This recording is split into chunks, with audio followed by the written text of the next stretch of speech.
Salah seorang santriwati dari Az-Zaitun yang memutuskan pulang kampung untuk sementara ke keluarganya. Keluarganya mengira bahwa sikap anak ini menjadi agak lain, agak berbeda, agak menjauh dan tidak seriang seperti sebelumnya, sebelum masuk ke Az-Zaitun. Tapi mereka mengira bahwa kepulangan itulah yang menyebabkan ini tidak berlaku seperti seharusnya. Jadi mungkin ini kelelahan atau mungkin ini kebingungan karena sudah 3 tahun ada di Az-Zaitun. Jadi mereka tolerir saja itu. Tetapi ada sebuah tragedi di hari berikutnya, keesokan harinya. Jadi si anak itu, yang perempuan itu, dia celingukan, bingung gitu. Kemudian bertanya kepada ibunya, "Ibu lihat baju-baju saya enggak?" Kemudian si ibu ya seperti biasa saja bilang, "Barusan ibu cuci, karena kan udah kotor," gitu. Nah, si santriwati itu mendadak merah padam wajahnya, kemudian membentak ibunya, "Ibu berani-beraninya megang baju saya, kenapa bisa seperti itu? Ibu kan masih kafir, masih najis.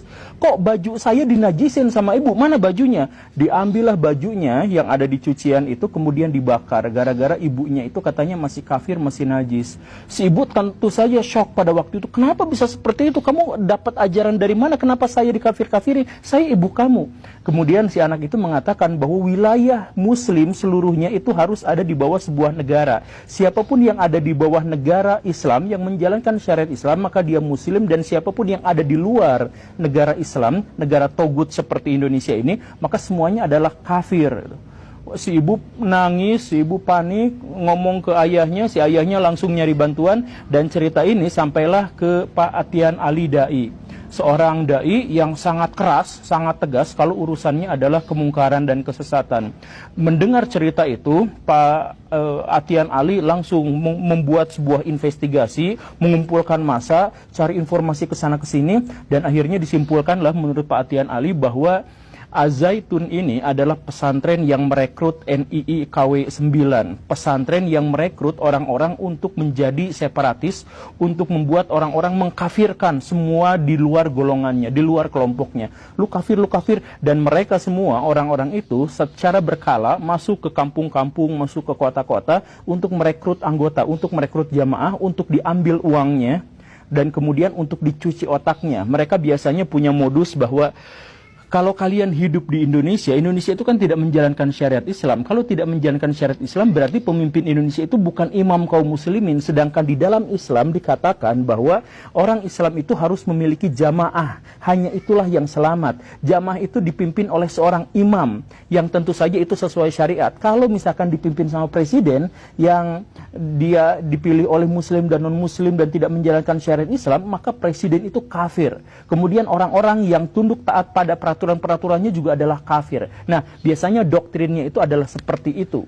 Nah, doktrin dari orang-orang yang seperti itu, yang saya percaya ada di antara baraya yang pernah bertemu dengan orang seperti itu dan mengajak baraya ke jamaahnya. Saya yakin ada di antara baraya yang seperti itu, karena memang masif. Nah, menurut Pak Atian Ali, markas besar dari kelompok ini itu adalah di Az-Zaitun, markas pesantren terbesar di Asia Tenggara.